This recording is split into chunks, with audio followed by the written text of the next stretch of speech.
So, the other day I was scrolling through the comments of my newest video, which focused on one of the biggest directors currently working, Mr. Denis Villeneuve. Now, there were many people who really liked that video, while there were many others who said I was a moron who clearly didn't understand Arrival. And I just wanted to say, I really appreciate all of the feedback. I'm being serious, it's just nice to see engagement, even if we don't end up always agreeing, so thank you. However, there was one comment in particular which really stood out to me. You know, it really hit me at my very core, and that was this one. All good, but why do you hate on Nolan? Pratik Mahapatra 1789 was talking about the moment where I referred to a scene in Arrival as your typical Christopher Nolan timey-wimey extravaganza, in a tone which, yeah, could have been considered a little dismissive, a little sarcastic. Anyway, like I said, this comment really got me thinking. What is the deal with Christopher Nolan? What is my deal with Christopher Nolan? Why is it so easy to make japes at a director whose films I have enjoyed in the past, and who, by all things considered, seems like a decent bloke who is actually really passionate about keeping cinema alive? Here's the thing, I don't dislike Christopher Nolan, but for a while now I've had this kind of sneery attitude towards the man, and I hate to admit it, but I think this has really been influenced by the internet, especially the letterboxed film Twitter community, where you'll find most of his biggest haters. It seems like for every person who claims Nolan to be one of the 21st century's greatest directors, a master of spectacle with a penchant for ambitious concepts and experimental storytelling structures, there's someone else who claims him to be Michael Bay for people who think they're too smart for Michael Bay movies. A filmmaker whose trademarks include clunky exposition, paper-thin characters, flat compositions, and a lot of gimmicks, usually involving time. As for me, before making this video, I would have probably landed somewhere in the middle. I've certainly had a lot of fun watching Christopher Nolan's films over the years. It is just very rare these days to have a director making original films with such big budgets and complete creative control, and the guy certainly knows how to craft original stories with grand spectacle. And whatever you want to say about Nolan, he clearly cares a lot about cinema as an art form, shooting exclusively on film and trying to limit CGI usage as much as possible. I'm sure you all know about the revolving hallway he had built for Inception, for example. I mean, I'm sorry, but this is just cool. However, I have always stood by the opinion that Nolan is a far better director than he is writer, and that while the pure ambition of his screenplays deserve a lot of respect, they often leave a little to be desired. Yes, in the dialogue, yes, in the characters, especially the female ones, but also in the way his movies often seem to trip up on themselves near the end. Something I like to call Nolan third act syndrome. But if we're being honest with each other, when I made that comment about Arrival, I had not really seen any of Christopher Nolan's movies in years. And with the guy kind of being on a winning streak right now, having just won his first 2 Oscars for Oppenheimer, as well as being knighted, I thought now would be a really good time to revisit his filmography and reevaluate my feelings on the man. So I spent the last week watching all of his movies, and now it's finally time to rank them in this week's edition of Worst to Best. Now, I understand that Nolan is a director who brings up a ton of strong feelings and emotions from film fans, so just remember to be respectful in the comment section. Obviously, like freedom of speech, but I do want to keep this channel, you know, as a chilled out public forum of sorts where people can voice their thoughts on film in peace. Remember, they are just opinions, it is not that big of a deal. But anyway, let us begin. No, I'm just kidding. Sorry, I had to. Okay, being serious though, I really wanted this to be the first video in the series to not just have the director's first film as their worst. I know it seems kind of lazy to just constantly be throwing every filmmaker's debut to the bottom of each of their respective lists, but I have to be honest with myself here. Yes, Nolan has made movies which, in my opinion, are a bit messier and a little more dramatic and explosive in their failure. But if you put a gun to my head, I would have to admit that 1998's Following is the last of Nolan's films I would personally want to watch again. And look, in many ways it does feel a little cruel to criticise Following too much. Considering that it was made for just a few £1,000 and that most of the cast and crew were just Nolan's friends who would get together at the weekend to shoot the thing, it's kind of remarkable that Following succeeds at all as a film. But it does. It's actually a rather adequate low-budget neo-noir, which most importantly proves that Nolan, from the very beginning of his career, was all about structure, was all about telling his stories and revealing information to his audience in a very particular order. Yes, even when he was making films with his friends on a little 16mm camera, Christopher Nolan was all about time. Following's story is very standard. We follow a struggling young writer in London who starts following strangers and eventually descends into the criminal underworld. And yeah, it does kind of scream amateur, low-budget student film with its black and white cinematography, natural lighting, femme fatale with no personality, cliché professional burglar who talks like he's just started reading Friedrich Nietzsche, and also just the constant swearing. I don't know why every first-time director thinks people talk like this. It's always so jarring when a movie, especially one that's trying to be suave, just has like a million F-words in it. It sounds so unnatural, but anyway, what I'm trying to say is that Following could have easily been a gritty, somewhat clever, but overall completely forgettable debut feature. However, what Following really does have going for it, and I imagine it's the reason the film got a Criterion release, the only one of Nolan's films to get such a treatment, is its structure. Following is of course told in a non-chronological order, which involves 3 different plot lines all intricately overlapping in your classic Christopher Nolan fashion, in order to maximize the twists, turns, reveals, and tension. To quote the man himself, "In a compelling story of this genre, we are continually being asked to rethink our assessment of the relationship between the various characters, and I decided to structure my story in such a way as to emphasize the audience's incomplete understanding of each new scene as it is first presented." So look, Following is not a great film. Its structure is not even as clever as most of Nolan's later works, but it is a pretty admirable and inspiring debut, showcasing what you can achieve with just a camera and a little imagination. So the decision of what I was going to put last in this list, Following or Tenet, was a difficult one, and actually raised a really interesting question within me. Perhaps you guys can help me out with this. What is better? A resourceful but kind of cliché and boring 70-minute debut made for a few £1,000s which hints towards what the director would eventually become? Or a 2.5-hour, mega-ambitious $200 million science fiction espionage thriller which only really succeeded in giving me a headache? Now look, I know there are people out there who like Tenet. You could even go as far as to say that the film has gained a bit of a cult following. And to be honest, when I went to go rewatch this film, I thought that I was going to become one of these people, because I personally remember enjoying Tenet quite a lot when I first saw it back in 2020. Yeah, I didn't really understand the plot, but I liked all the reverse stuff, I thought it was really creative, and overall I just found the film to be fun. However, upon concluding this rewatch, and especially after seeing the rest of Christopher Nolan's films in a very short time period, I can safely say that I am not a part of this Tenet fan club, and am honestly shocked that I ever claimed to enjoy what is surely one of the messiest movies I have ever seen. I'm not joking, this thing makes The Dark Knight Rises look like My Dinner with Andre. But before we dive into why this film is so messy, let's get some of the good stuff out of the way, because it's not like Tenet is completely worthless. For example, I think John David Washington is really strong here. Despite his character basically having no personality, he is able to leave a lasting impression, mainly through his physical presence. I mean, the best scene in this entire film is literally just his character beating up a bunch of guys in a kitchen. You really feel the power of his punches and kicks. It feels like a scene in a John Wick movie, so fair play. He's just a likable protagonist.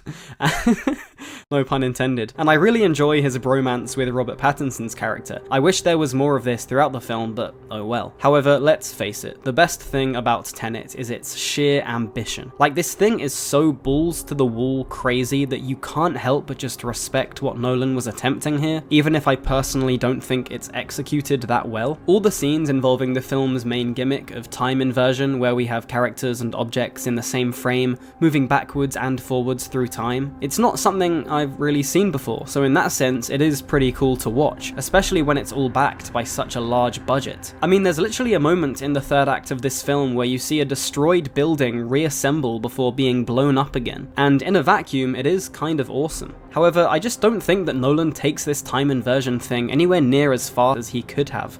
Like, yeah, that building scene is cool, but that's the furthest he ever takes the concept, at least when it comes to spectacle. For example, there's this one fight scene which we see on 2 different occasions, and let me just show you a clip of it.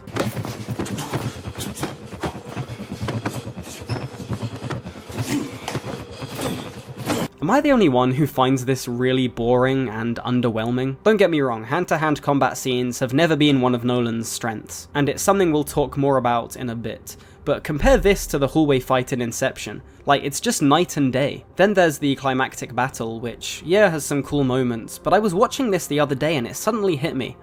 Who are these people fighting? You never see the enemy, but I don't think this was intentional, like in Dunkirk, for example. It just... I don't know, this scene is bizarre.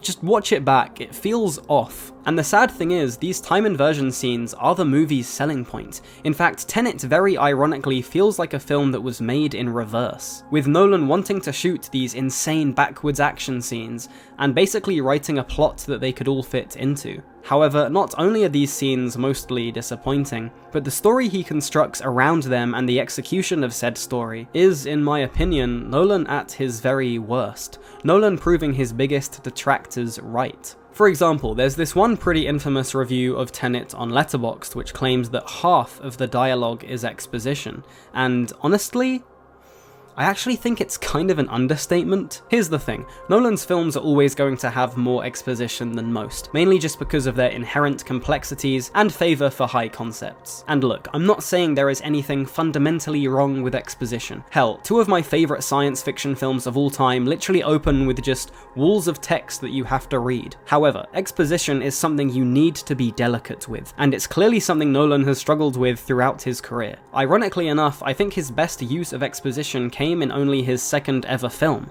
Memento, which relays information to the audience in a really smart way which felt natural and ended up really adding to the overall story. With Tenet, on the other hand, Nolan's second most recent film, the exposition is kind of suffocating. There's this great video you should watch after this one from Thomas Flight where he discusses at length Nolan's exposition problem, but let me just give you my fundamental thoughts on the matter in regards to Tenet. I see a lot of Tenet's biggest fans basically saying, "You're misunderstanding the movie, it's vibes over plot, man. You're not supposed to understand the intricacies of the story, just sit back and watch the explosions and the attractive people in suits travelling the world and fighting in reverse. It's awesome." There's even a moment in the film where Fleur Delacour basically tells the audience to not try and understand it, but feel it. And look, I love a film which is vibes over plot, okay? I could give you a list of like 100 great movies which are vibes over plot. However, I do not think for one second that Tenet is one of them. If this film is so vibes over plot, why does Nolan spend most of its runtime continuously explaining everything to the audience? Clearly he wants us to understand exactly what is happening. However, I would argue that the constant exposition which is spewed from every character only makes the movie more complicated, and it only makes me want to try and understand it more. But if I'm doing that, I'm not really feeling it, am I? Then there's the argument posited in Ben from Canada's admittedly really well put together video essay about Tenet, where he states that Nolan in fact does want you to understand everything about the film and all the stuff about the temporal pincer movement or whatever, and that you just need to put in a bit of effort, you know, watch the movie a few times so you can ultimately be rewarded with a genuinely smart and rich piece of work you can fully understand and watch over and over again. And look, maybe this is the case. I'm not for one second saying that Tenet is stupid and that it doesn't make sense and that Christopher Nolan is a moron who I am much smarter than. I'm not saying that at all. However, what I am saying is that the movie is nowhere near interesting enough for me to put in that effort. For example, when I first watched Lord of the Rings, I went into it blind and didn't fully understand what was going on. Sure, I got the general plot, but all the more subtle things about the world and characters went completely over my head. However, there was clearly a lot of depth to the story and the universe, and I could tell that if I just did some research, maybe read the books and watched the films a few more times, I would be rewarded with something truly special. And that is exactly what happened. I now acknowledge that those movies are incredible. But with Tenet, Tenet, on the other hand, there's just nothing which draws me into this world, which makes me want to journey into its story and figure out its mysteries. Like I said, the entire thing is basically just exposition. Yes, in terms of how the mechanics and politics of the world are explained, but also all the different characters' motivations. There is no subtlety here. Everyone kind of just says stuff.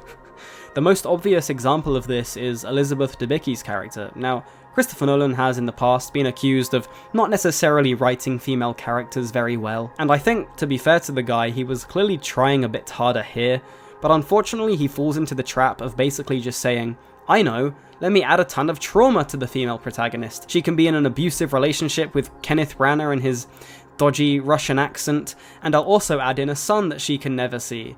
But it just doesn't work at all. It actually comes across as incredibly amateurish writing. I mean, don't get me wrong, Elizabeth Debicki, great actress, but no one can make this stuff sound good. Everyone and everything that's ever lived, destroyed instantly. Precise enough? Including my son. Oh my god, we get it. You have a son. But yeah, that's basically gonna be it. Tenet is a mess, and I feel like this is only further highlighted when you realize that it is sandwiched between Dunkirk and Oppenheimer, which I feel like are two of Christopher Nolan's more mature and serious pieces of work. In comparison, it just feels kind of childish. The only reason I'm putting it ahead of following is, I mean, nothing like this exists. I have to give Christopher Nolan that. It is a $200 million disaster, but like I've already said, you really can't help but respect the sheer ambition. Alright, here's the thing, guys. Before making this video, I hadn't seen any of the Nolan Batman films in a really long time, but The Dark Knight Rises, not since it first came out in the cinema, all the way back in 2012. So going into this rewatch, I remembered basically nothing from this movie. However, I had heard quite a few whispers online claiming The Dark Knight Rises to be, how do I put this? Bad. Especially from people who, like me, had revisited the film after not seeing it for over a decade. I think this review from I Hate Everything kind of sums it up pretty nicely. So, going into The Dark Knight Rises, I set my expectations pretty low. However, I also put this on literally 5 minutes after finishing The Dark Knight, which, in hindsight, was probably a mistake, but also, I don't know, it's a trilogy. You should be able to watch them back to back, and it not be a problem. Anyway, straight away, when I started watching The Dark Knight Rises, something with the film just felt off. And look, maybe it is unfair to compare this to The Dark Knight. Don't get me wrong, it certainly falls short of being a satisfying ending to the trilogy, but I think even if we separate The Dark Knight Rises from its iconic Oscar-winning predecessor, and really try to just analyze it in a vacuum as a singular piece of work as a Christopher Nolan film, it still doesn't work, at least not for me. However, before getting into why that is, let's really quickly talk about what I think this film does well. First of all, I actually really like the ending. Whatever you want to say about The Dark Knight Rises as a whole, the final 5 minutes of this movie does go pretty hard, and in my opinion wraps up the trilogy kind of nicely. But I almost get the impression that it convinced people walking out of the theatre that the rest of the film was just as good. It's this weird effect that certain films have. I kind of want to call it the Phantom Menace phenomenon. Although, I don't know. I actually don't mind the Phantom Menace these days. It's the only prequel which doesn't feel like a bad PlayStation 2 game, and all the New Testament imagery is pretty cool and trippy and... Sorry, what was I talking about again? Oh yeah, I also weirdly enough don't mind Bane. The character and Tom Hardy's voice have been made fun of so much in the last 12 years that I was fully expecting him to be one of my biggest criticisms, especially coming right off the back of Heath Ledger's Joker. But I kind of like the fact that he's this hench Shakespearean philosopher with a mask and a silly voice. I don't know, he's definitely walking that tightrope Nolan was going for in this trilogy, between a realistic, gritty crime drama and a camp, absurd comic book adaptation about people in costumes punching each other. But I think he walks said tightrope pretty well. I'm not saying for 1 second that Bane is anywhere near on the same level as the Joker, of course not. But I do kind of like him. It's kind of a guilty pleasure, I guess. Yes, it can sometimes be hard to hear what he is saying. This is a problem which many of Nolan's later films have, but if you can put on subtitles or something, you'll realize that most of his lines go insanely hard. You merely adopted the dark. I was born in it.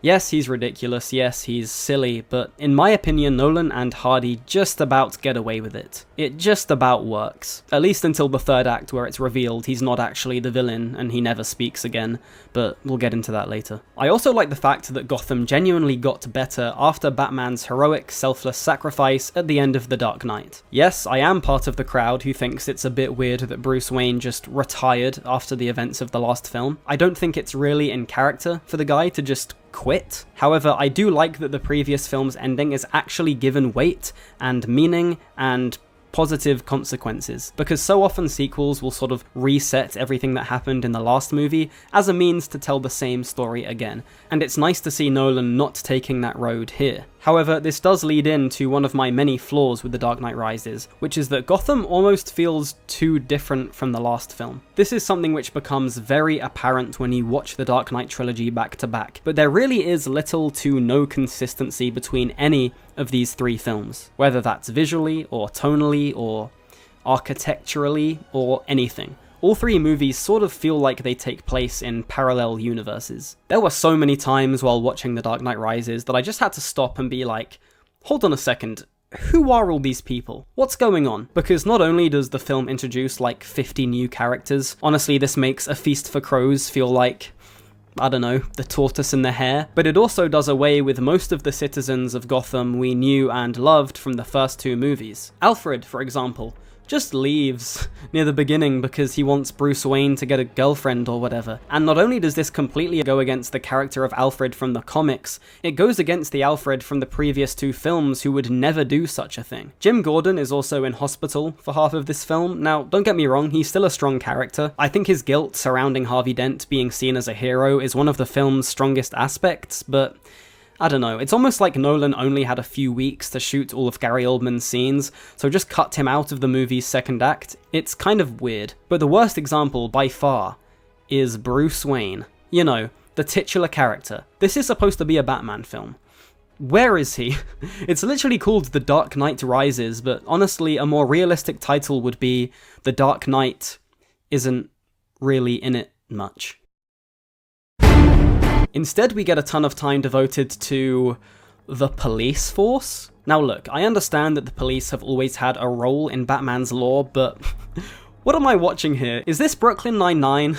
Is that what this is? I'm not gonna say the COPAGANDA word, but come on, Christopher, you're better than this. Like I've already said, something about The Dark Knight Rises just feels off. In many ways, it does remind me of Tenet. I mean, so much of the dialogue is exposition. Characters just continuously explain what is happening and what they are thinking. The movie also has that feeling of trying to balance so many plates that it ends up not doing much with any of them. Everything feels really rushed, yet at the same time, the film feels like it goes on forever. The editing is erratic and awkward. No scene really feels like it should come after the next one, and I don't know. I think the best way to describe it is that watching The Dark Knight Rises almost feels like viewing all of the deleted scenes from a really good Batman film, from a really good ending to this trilogy, if that makes sense. This would definitely also explain all of the annoying inconsistencies which The Dark Knight Rises has. Now look, I am not one of those really critical and pedantic reviewers who point out every tiny problem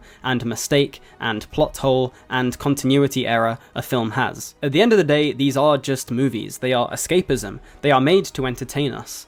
But here's my theory. Every filmgoer has a line of what they are willing to believe, what they are willing to buy into. It's almost like an agreement you have with the filmmakers. Yes, you can show me amazing things which probably wouldn't happen in real life, but you can't take the piss with it. You can't be lazy. It has to make a semblance of sense within its own world. This is why the first 4 seasons of Game of Thrones were so good, because while there were dragons and warlocks and ice zombies, the laws of the world were incredibly consistent, and it made the whole thing feel real, despite the fantasy setting. And this is also why the final few seasons of Game of Thrones failed, because they completely abandoned their own rules. Anyway, I would say my personal line of suspended belief, let's call it, is pretty lenient.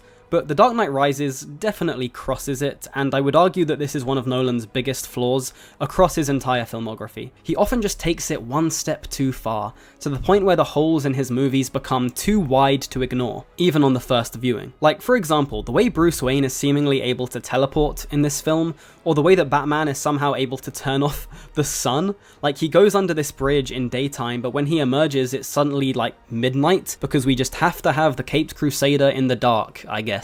Who cares about even the tiniest smidge of believability? Like I said, I'm usually not a nitpicky person.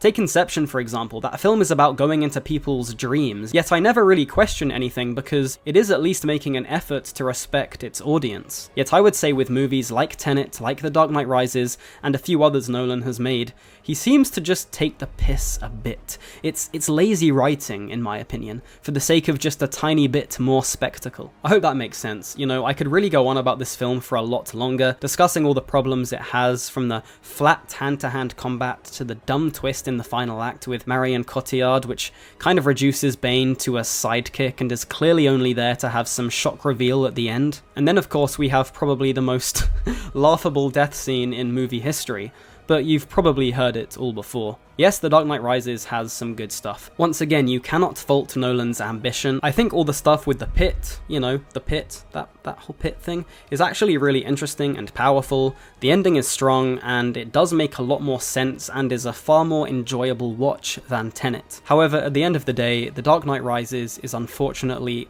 all over the place. I understand some people like this type of throw everything at the wall and see what sticks filmmaking, and honestly, more power to you. But to me personally, rhythm, consistency, and efficiency are things I value greatly when it comes to films. And The Dark Knight Rises is just far too bloated for me to really rate it that highly. And that's not even mentioning the fact that as a Batman movie and as a sequel to The Dark Knight, it fails pretty hard. It is, in many ways, Nolan third act syndrome in a movie.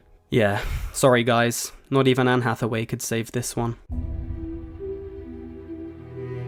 Okay, so before you all start yelling at me in the comments and telling me I'm worthless or whatever, I just want to say that I do think that Batman Begins is much better than The Dark Knight Rises. In fact, I'd say from this point on in the video, all the films I'm going to be talking about I like, I enjoy, and am looking forward to revisiting in the future. However, I would be lying if I said I wasn't slightly disappointed by Batman Begins. Not because it was bad, on the contrary, I find this to be a solid, interesting, and most importantly, refreshing pre-MCU superhero origin story with, of course, that silky Nolan touch. However, what you need to understand is, I remember loving Batman Begins when I was younger. I always saw it as maybe not on the same level as The Dark Knight, but definitely, I don't know, its respectful younger brother, if that makes sense. But now I've actually sat down and watched these films back to back in a very short period of time, something I would definitely recommend all of you to do. It's become incredibly clear, at least to me, that this so-called Dark Knight trilogy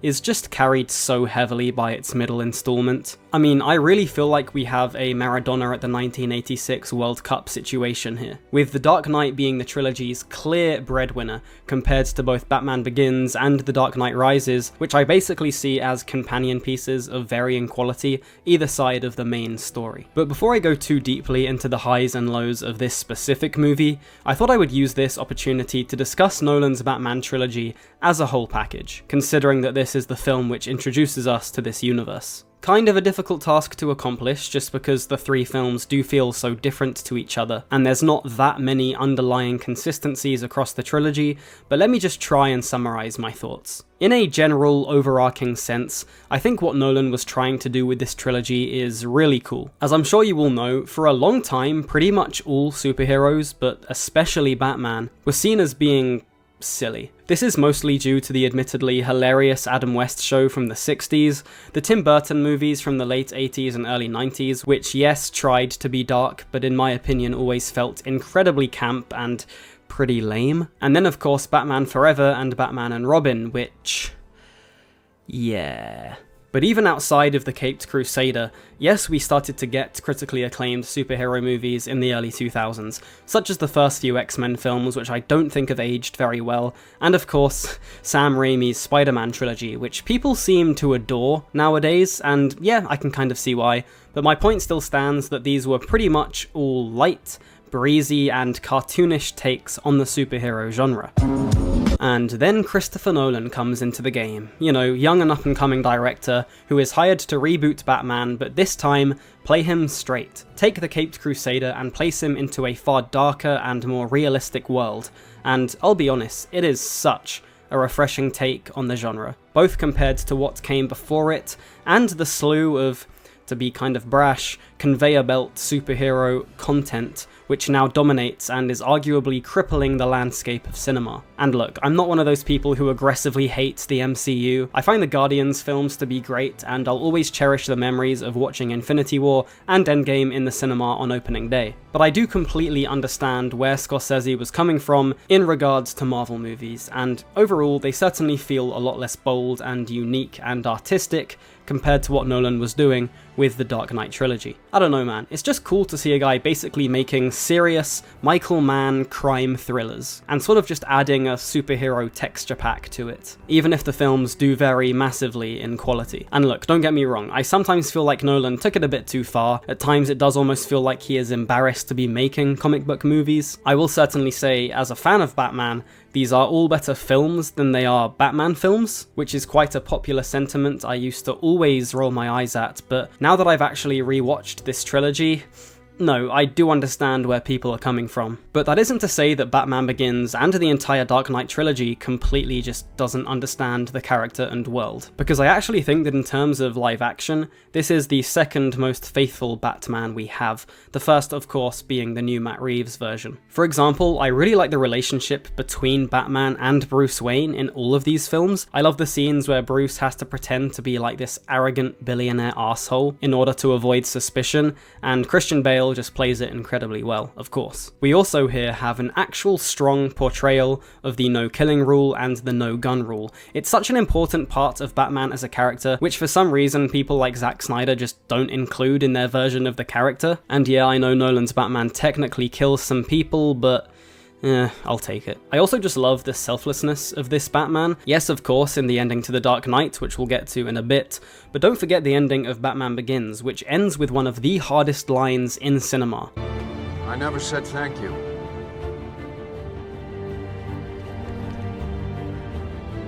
And you'll never have to. It's just so cool. Nolan really nailed the hero aspect of the character.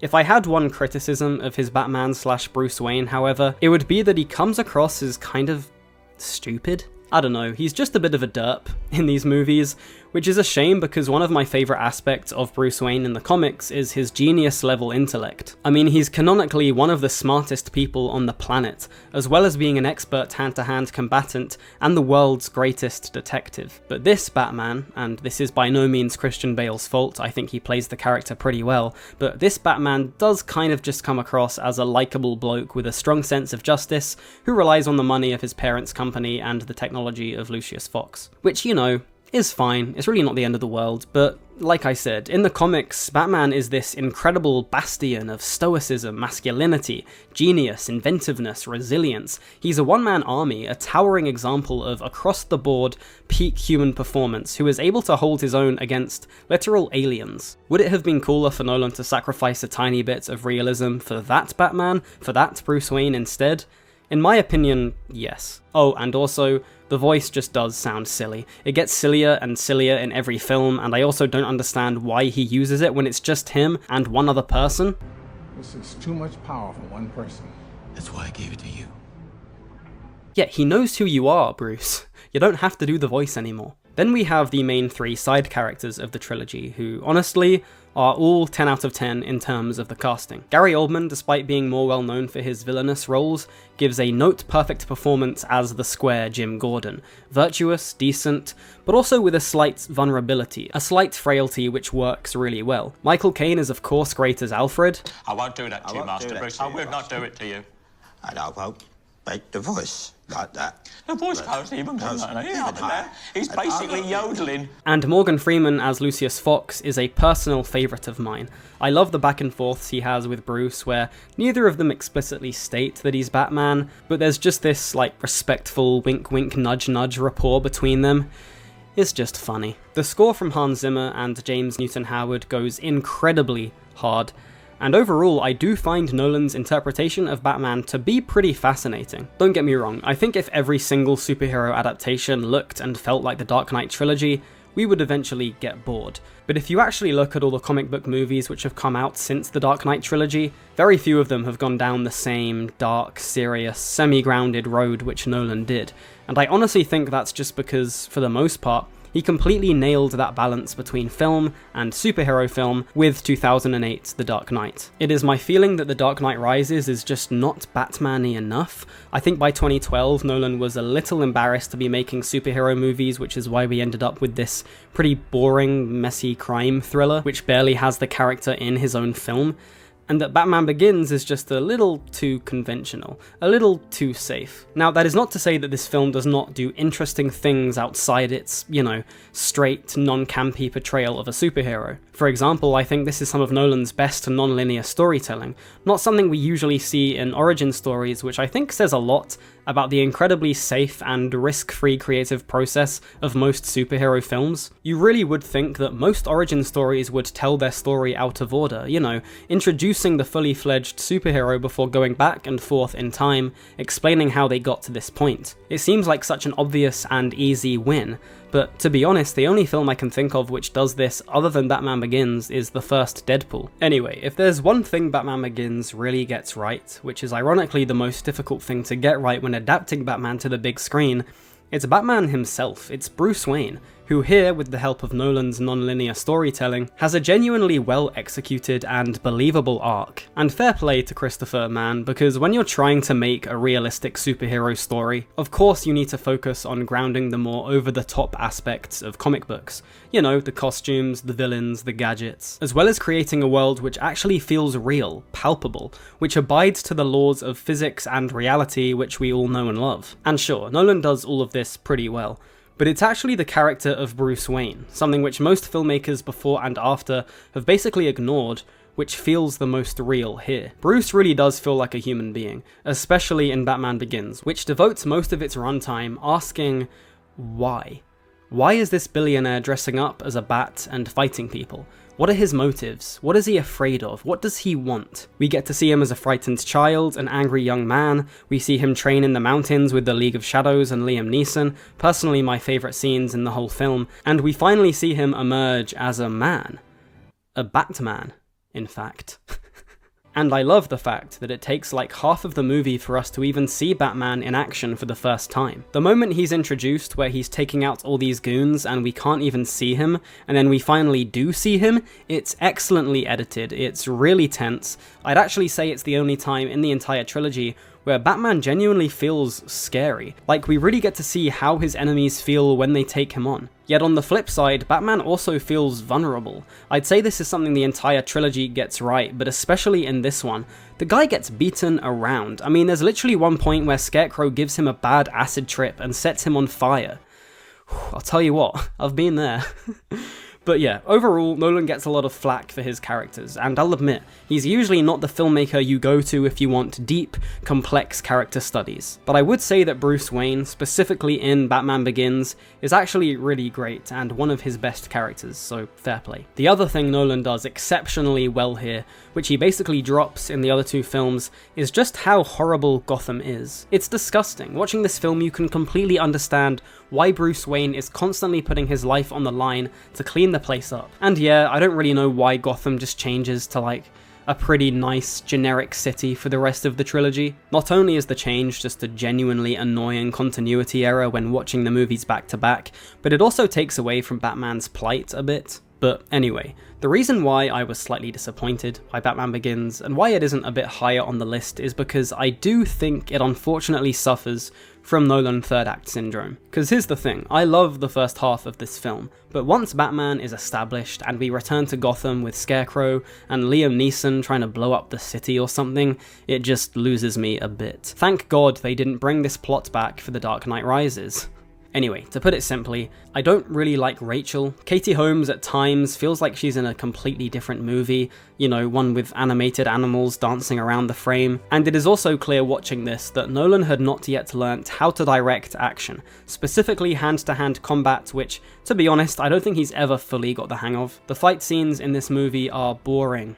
Simple as. If you disagree, go watch John Wick, go watch The Raid. And I guess this links into my final criticism of Batman Begins, which is, like I've already mentioned, that it does feel a little too formulaic and comic booky, which is not inherently a problem. I understand if people like this tone, but when you are clearly trying to do a grounded, serious Batman, maybe don't have him summon an army of bats. I mean, isn't this what they do in Ant-Man?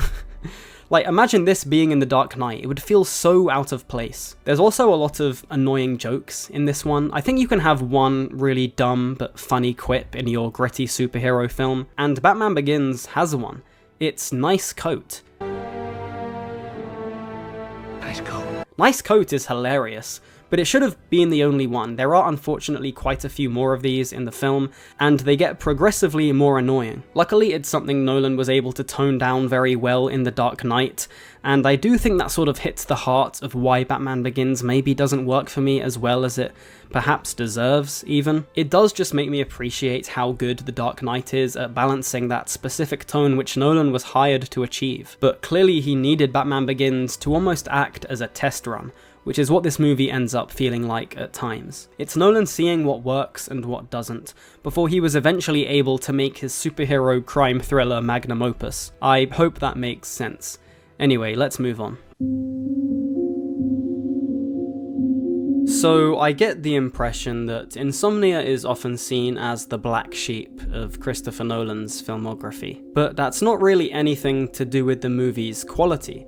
No, it just happens to hold the title of being Nolan's only film which he did not write or co-write, which lends us an interesting opportunity to see what Nolan is like when he's not dealing with some high-concept, mind-bending temporal rumpus, but a pretty straightforward story. And if I could sum up Insomnia with one word, that word would be competent. In fact, you know what? I don't think that word cuts it.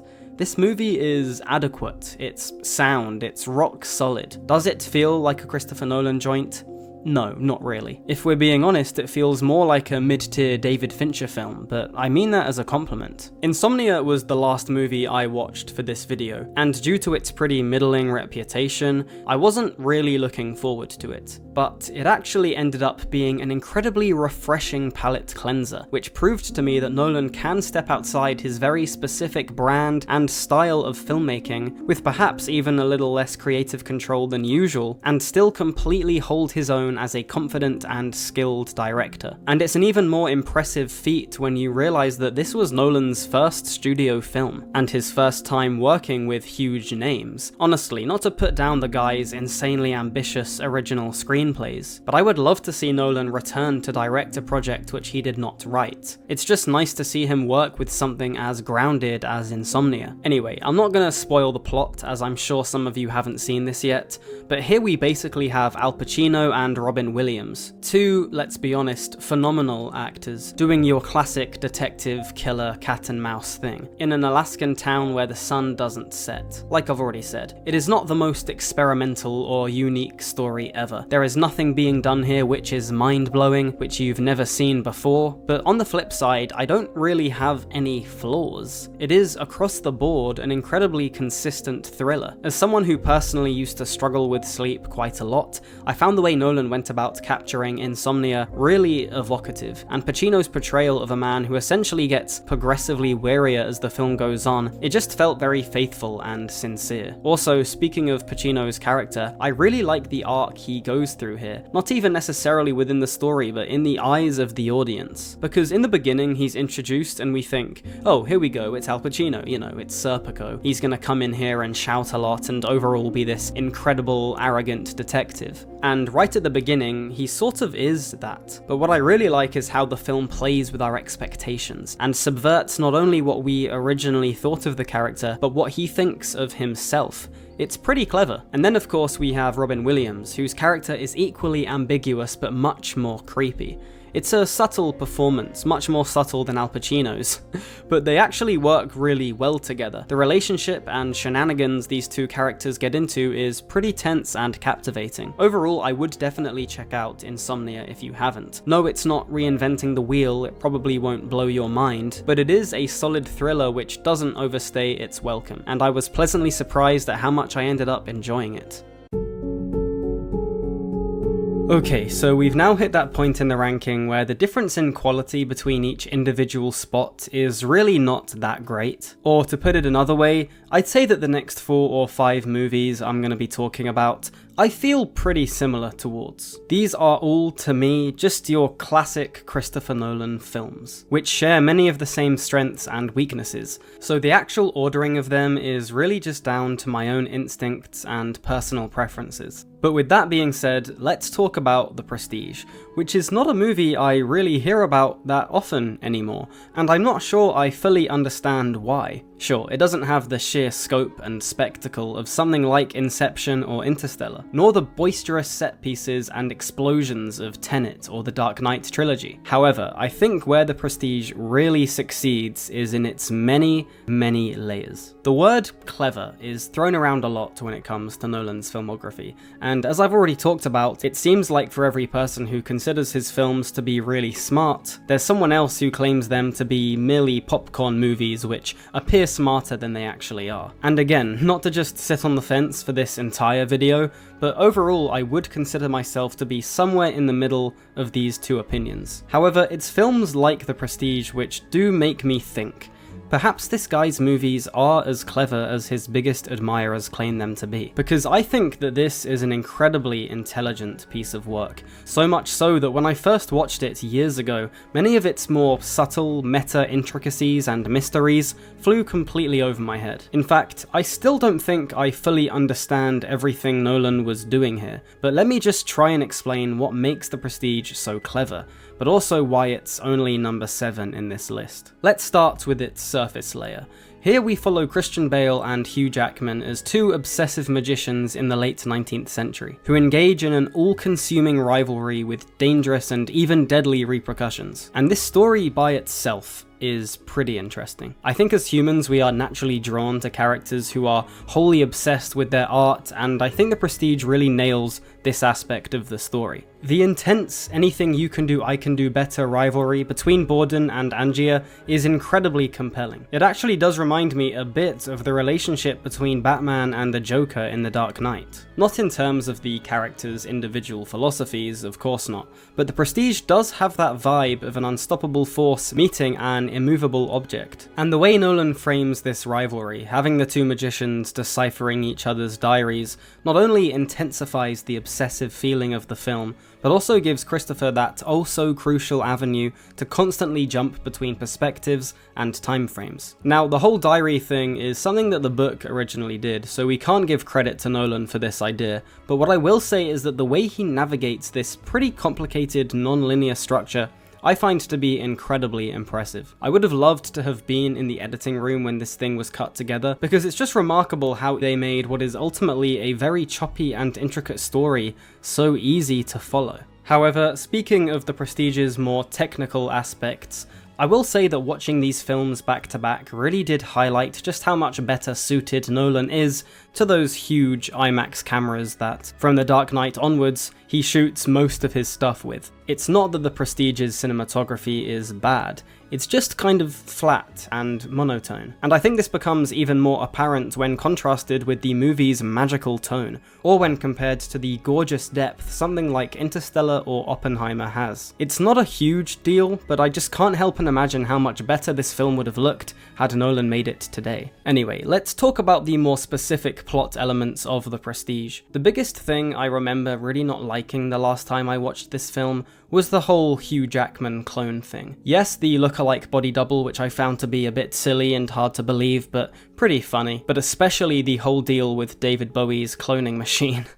That's a great name for a song. I understand that it feeds into the meta layer of The Prestige, which we'll discuss in a bit, but I can't help but feel that it somewhat contaminates the film with a small case of Nolan third act syndrome. Not only does it completely cross the plot convenience line I was discussing with The Dark Knight Rises, I mean, if you have a David Bowie cloning machine, why not just clone yourself once and go into a magician partnership with that first clone instead of continuously making clones and killing them? But it also just turns The Prestige Prestige into a fantasy film. Yes, the stuff with Angia not knowing if he was going to live or die is powerful, and I'm not saying that magic in a film is inherently bad, but it does essentially break the laws of its own world, and it can be a bit frustrating considering how airtight the rest of the movie is. However, I do think that the David Bowie cloning machine is slightly redeemed when you consider the Prestige's meta layer, which, if we're being honest, is what really makes the film work in my opinion. Because the whole thing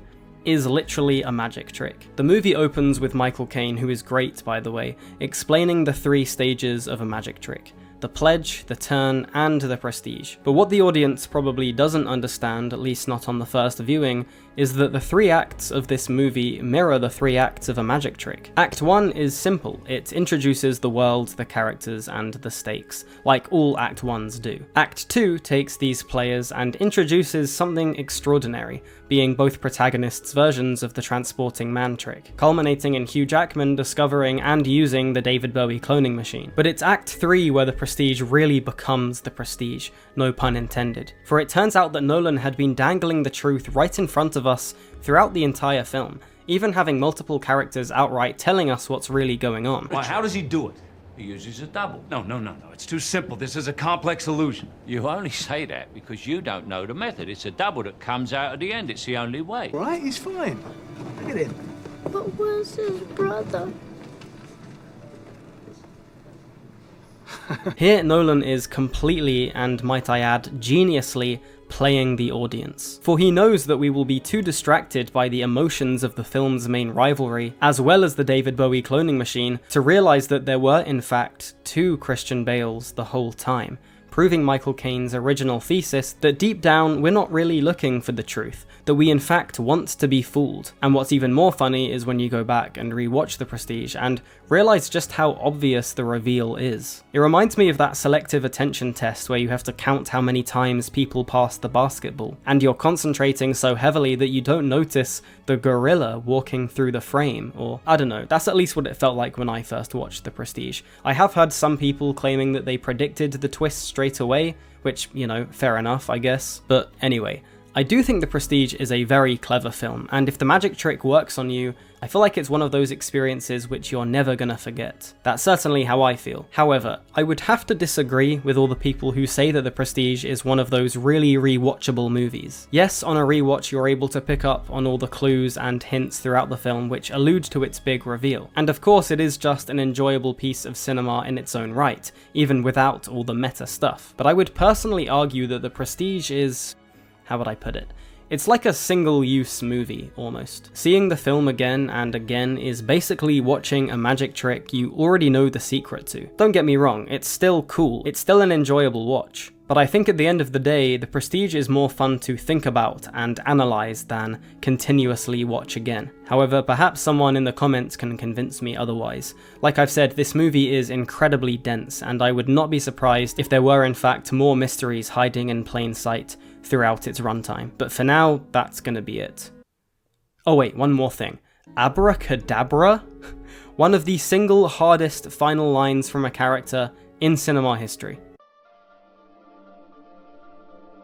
For something as seemingly simple and inoffensive as Dunkirk, it sure is one of Nolan's most divisive films. And when I say divisive, I don't mean controversial, you know, I'm not saying that it has lovers and haters who argue about it on the internet every day, no, of course not. All I'm saying is that I feel like every video and list and article online which attempts to rank Nolan's filmography places Dunkirk in a completely different spot. And I think the wide range of opinions this film seems to evoke has a lot to do with Dunkirk's relationship to the rest of Christopher Nolan's filmography. Because in many ways, this World War II thriller feels like your classic Nolan joint. You know, vast spectacle backed up by seamless practical effects, a focus on thematic structure over individual character, playful, clever use of time and perspective, lots of attractive white people running around the frame, and of course a thumping soundscape aided by yet another brilliant Hans Zimmer score. But in many other ways, Dunkirk is nothing like the rest of Christopher Nolan's filmography. This is by a country mile the man's most simple and least wordy piece of work. It's like taking one of his more complicated movies and just completely ripping away every ounce of fat, until you're left with just the bare bones.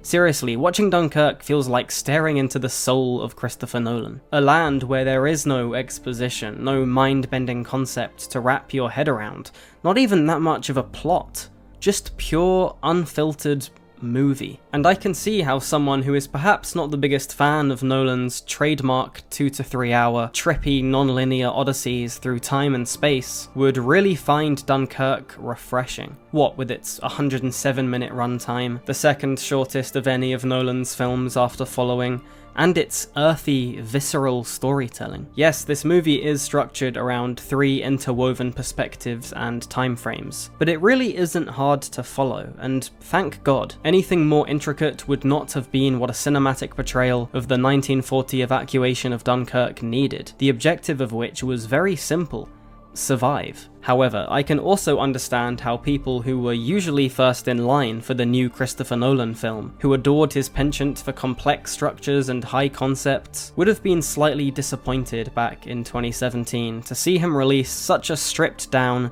straightforward war movie. Many of the less than flattering reviews of Dunkirk that I've seen are basically just asking what the whole point of the film is, what exactly Nolan is trying to do or say. And I think this perhaps hits the heart of why opinions on Dunkirk vary so much. I really do think that, at the end of the day, one's opinion on Dunkirk basically just verges on whether or not they need a movie to have some grand existential message, far bigger than the film itself. I'd personally say that my mind has really changed on this over the past few years. I used to be the guy in every review asking what the point of the film was. I was always searching for some deeper meaning, but nowadays I do find this way of thinking pretty narrow-minded. Nowadays I am happy to just sit there and let Christopher Nolan transport me into this war zone. Well, not happy, but you know what I mean. To me, the film just plays out like a PG-13 version of Saving Private Ryan's very simple but incredibly powerful Omaha Beach opening, while avoiding any overtly theatrical or cheesy Hollywood moments typical of Saving Private Ryan's later stages. And I think this is another reason why some people don't like Dunkirk. I've seen many reviews complain that there were no backstories to any of the characters, no moments where soldiers sit around a campfire and discuss who they have waiting for them back at home. And then there's the criticism of its PG-13 rating and lack of blood and death. But I would just ask to all of this, do all war movies need to be the same? Because look, character, dialogue, they've never been Nolan's strong points, and I reckon he knows this. So I actually found it incredibly refreshing to watch something which completely drops most of your standard war movie cliches in favor of just placing you on the beach with the rest of these men. It's like a blunt tool, and it is equally refreshing to watch a Nolan film which forgoes his usual tell-not-show style of storytelling in favor of something which is working on a purely physical, instinctual level. I think they're a really good match for each other, and I would not at all mind seeing the guy make more movies like this. Not to take anything away from its brilliantly tense sound editing and score, but Dunkirk almost has the spirit of a silent film, you know? It's just such a nice contrast to all the other movies I've been talking about in this video. And if I could just quickly address the PG-13 rating,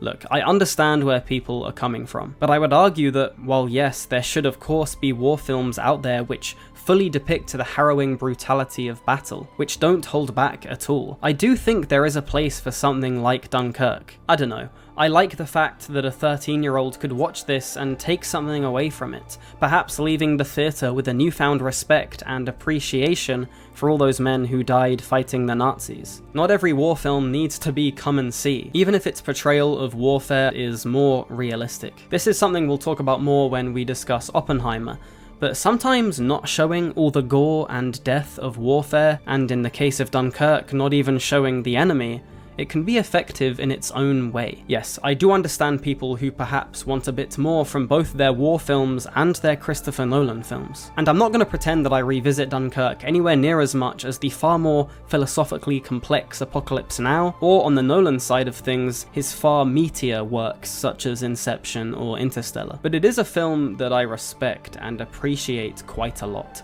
Yes, for its technical aspects, I think this is one of Nolan's best looking movies, especially in regards to its use of colour, but also just for its sincere simplicity. I am so glad that in the ever more complicated landscape of cinema, something as honest and straightforward as Dunkirk can still exist. Oh, and the ending? The only moment in Nolan's entire filmography to make me shed a tear, so there you go. Probably quite a controversial placement, but let me explain. I can of course see why many people claim Memento to be one of Christopher Nolan's very best movies. And I will concede, the film's primary selling point being the way Nolan structures and relays the story, it's one of the single most brilliantly original things I've ever seen in a film. It actually blows my mind that someone making only their second ever movie, their first with a proper budget, would do something as ballsy as this. Because sure, there were movies before Memento which told its story out of order. Citizen Kane, Reservoir Dogs, and even Nolan's first film following. But Memento isn't just presenting scenes in a non-linear fashion to provide extra tension or pathos. It's doing something closer to redefining the rules of film. I don't think a movie has had a more unique structure before or since. Like, if I were to show you any of these visualizations of Memento's structure, it's probably just gonna give you a headache. Or better yet, if you were to watch the video where Nolan explains the whole thing, it's a little more clear, but still, considering 99% of film's structures would just be straight lines, it's pretty complicated. But similar to The Prestige, when you actually sit down to watch the thing, it's remarkably easy to follow. You kind of get what the film is doing straight away, presenting two narratives which move forward and backwards in time, differentiated by the excellent use of black and white. However, unlike The Prestige, at least for me, Memento is one of those rare films that you can just rewatch endlessly, because its structure is so unique that you never get bored of it. It never loses its idiosyncratic charm. However, the reason that Memento is only number 5 in my personal ranking is that while I think that the film's structure and execution of said structure is indeed a stroke of genius, I find the story to only be pretty good. And pretty good is pretty good. But for me, the movie's narrative doesn't match the incredibly high level of the movie's concept, leaving us with a great film, but in my opinion, not a masterpiece. But don't get me wrong, there is a lot I like about Memento's story. First of all, I find the film weirdly funny. What the fuck? It would have been so easy to make this movie overtly serious, you know, considering it's seemingly about a guy trying to find his dead wife's killer, but while it definitely has your fair share of dark moments, there's also this sense of aloofness to it, and I think a lot of the credit has to go to Guy Pearce here. Yes, his character Leonard is a determined and deeply troubled man, but due to the condition with his short-term memory, he has this sort of detached, almost stoned aura about him, which I think combined with the film's unique structure allows the movie to tell jokes that have essentially never been told before. The most obvious example of this is when Leonard finds himself chasing someone before realizing that in fact he is the one being chased. And it's hilarious, but there are a lot of subversive moments like this, some of them funny but others pretty twisted. Like for example when we first meet Carrie-Anne Moss's character and she seems like quite a nice person, only for us to learn later on that she's actually manipulating Leonard. But the chaotic, non-linear order we see all of these events through really does put us in the shoes of Leonard, like we have the same memory problem that he does, and really helps ramp up the tension. The reveal of his tattoo telling him to never pick up the phone while he's talking to some mysterious unknown person is another great moment. So yes, I do like many of the things Nolan does with the story, especially all the scenes that you could only really pull off with something as erratic and unpredictable as Memento's structure. And yes, I find the film's ending where it's revealed that Leonard lies to himself in order to live a continuous life of fabricated revenge to be pretty powerful, if not a tiny bit predictable if you know Christopher Nolan's movies well, as he really does like the "they were doing it to themselves the whole time" twist. However, I would argue that he just doesn't take this concept far enough. Like sure, he does some great stuff with it, but I personally think he could have been even more creative with it. This is something I'll talk about very soon when I discuss Inception, but it sometimes feels like Nolan's creative process is to come up with some brilliant original concept, before just slightly rushing the content. Because some of the individual scenes in this movie, apart from their manipulation of time and perspective, are kind of weak. I have heard that watching Memento in chronological order is pretty boring, and part of me thinks that that makes sense, of course. The movie was designed around its structure, it shouldn't work any other way. But I guess what I'm trying to say is that this could have been a great crime thriller made amazing by its structure, instead of an average crime thriller made great by its structure. Does that make sense? I don't know, maybe I'm being really harsh here. I know lots of people see Memento as like the essence of Nolan, you know, his creative juices boiled down to one piece of work, but I just feel like it's missing a very core component of the guy's filmography: spectacle, which, speaking of, Inception is, in my opinion, the quintessential Christopher Nolan experience, you know what I mean? If I wanted to show someone who had never seen a Nolan film before what exactly the man was all about, his strengths, his weaknesses, his creative process, I would just show them Inception. None of his other movies summarize as perfectly who he is as a filmmaker. It is his Goodfellas, his Seven Samurai, his Do the Right Thing. And I think it's perhaps because of its iconic status that Inception is often taken for granted these days. I mean, this film is ironically so embedded into our collective cultural consciousness. You know, everyone and their mum saw it when it first came out. It's been infinitely praised, analyzed, and parodied. There is so much myth and conversation surrounding its legend that I think it's very easy nowadays to lose sight of the actual movie itself. It reminds me a lot of James Cameron's Avatar in that regard. But I have ultimately found that when it comes down to Inception, the film, when you just sit down and put it on, away from all the hype and debate which has built up over the last 14 years, it does indeed still hold up as an incredibly unique and interesting concept,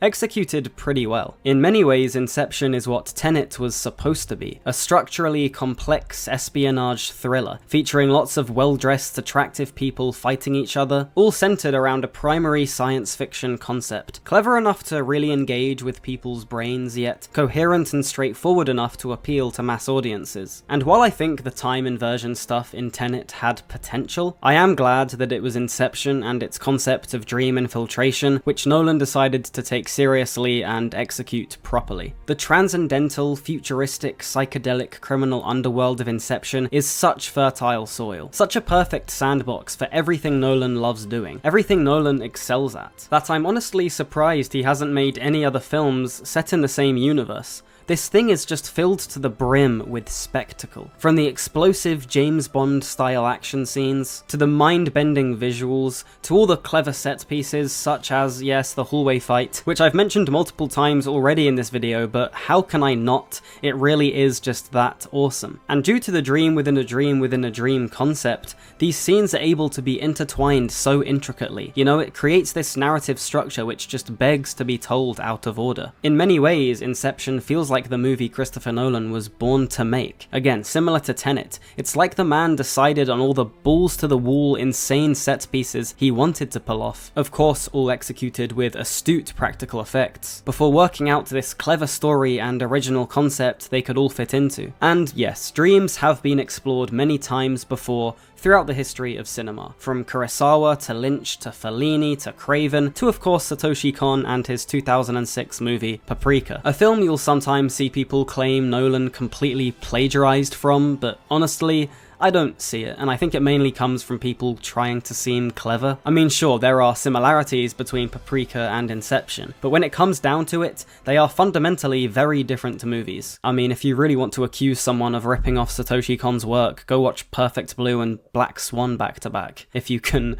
handle that much trauma. But anyway, what I'm trying to say is that yes, of course, in making Inception, Nolan took inspiration from other movies. This is something all artists do, it's just a part of the creative process. But you can't honestly tell me you've ever seen anything like this before, especially on this sort of budget. And isn't that the beauty of Christopher Nolan? The guy's entire career is just huge swing after huge swing. And sure, some of these swings turn into misses, but when he gets it right, it's just cool to watch. You know what I mean? It may not sound very academic, but this stuff just makes my inner 16-year-old want to fist pump in the air. And that's not even touching upon the whole meta layer of Inception. The idea that the central heist of the story is actually an analogy for filmmaking. You know, constructing a narrative in order to provoke an emotional response within the viewer's subconscious, to plant an idea in their head which will eventually grow and fundamentally change who they are. We have the actor, the production designer, the studio, and of course the director, who struggles to keep his subconscious from invading the actual story. It's a pretty clever metaphor which Dan Harmon or Charlie Kaufman would be proud of. And that's the thing about Inception. Yes, it is a very cool and stylish piece of work with a lot of great action scenes, but it's also one of those movies you get something new out of every time you watch it. I guess my biggest criticism of Inception is that while Nolan gets the more complicated and difficult stuff spot on, he falters a bit with some of the basics, and yes, it's all the stuff I've been talking about throughout this whole video. Like I said, Inception summarizes perfectly who Nolan is as a filmmaker, both when it comes to his strengths, but unfortunately also in relation to his weaknesses, which are character and dialogue. However, I would argue that Inception is crafted in a way where these things don't end up mattering that much. They really don't annoy me like some of Nolan's other films. Let me explain, and let's start with character.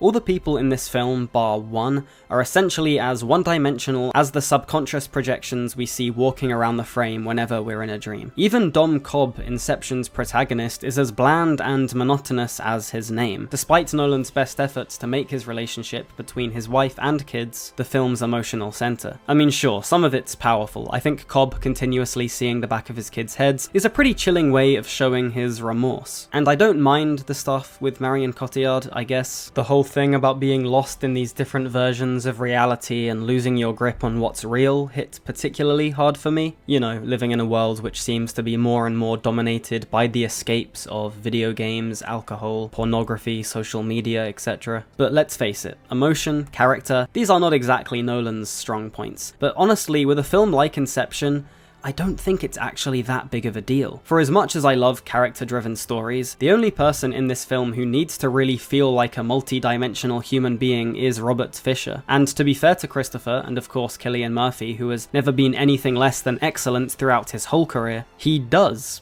feel like a multi-dimensional human being. And for a film like Inception, that's good enough. Not every movie needs to go in depth on all their characters. All you really need to know is that these are cool, stylish people who are good at their jobs. Yes, I wish Dom Cobb was slightly more charismatic. I mean, you literally have Leo right there. Why not have him crack a few jokes like the rest of the cast? But whatever. The far bigger problem for me is, of course, the exposition.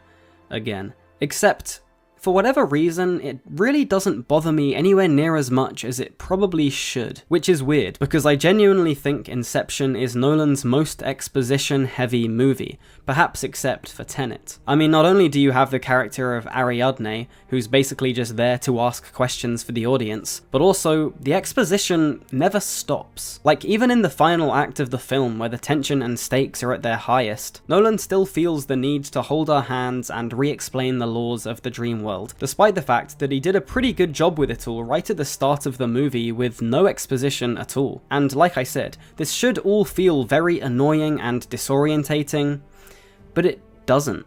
It's actually not that big of a deal. And to be honest, I'm still not entirely sure why this is, but I have a couple of theories. First of all, I just think that the execution of Inception's exposition, try and say that 3 times, is pretty strong. Take the famous scene with Cobb and Ariadne, for example. Yes, this whole sequence basically just exists to explain the mechanics of the film to the audience, but Nolan is constantly adding spice to the scene to keep us invested, like the exploding fruit stands and the upside-down streets. Like I've said in the past, exposition is not inherently bad, but when you do it, it's imperative to keep the scenes interesting and dynamic. And I think Nolan, to be fair to the guy, does a pretty good job here. But the second reason I don't really mind the exposition of Inception, and warning because this is a very subjective and personal one, is that I just find it all quite interesting.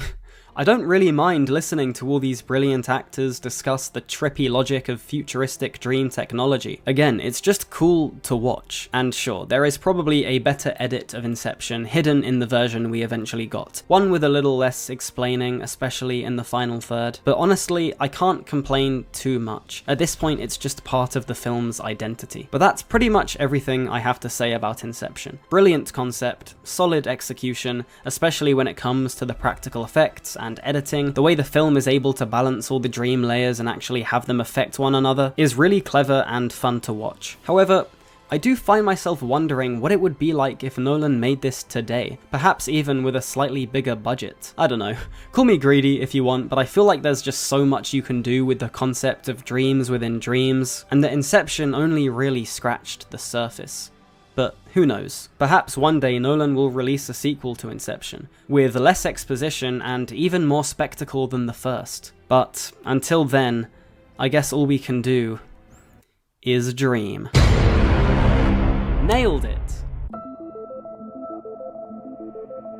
I don't think I'll ever forget the first time I watched Interstellar. It was back in 2018 when I was still very much a cynical, edgy teenage cinephile. Just getting into Kurosawa and Bergman for the first time, you know how it is. And to put it bluntly, I had no time for the normie directors I used to like, such as Christopher Nolan. Sure, I'd liked The Dark Knight when I was younger, but now? No. I had a much more refined palette, if you will, and I didn't want to waste my time on such mainstream filmmakers. However, I had never seen Interstellar before. I'd missed it when it came out in the cinema, and one day I just thought, hey, how bad can it be?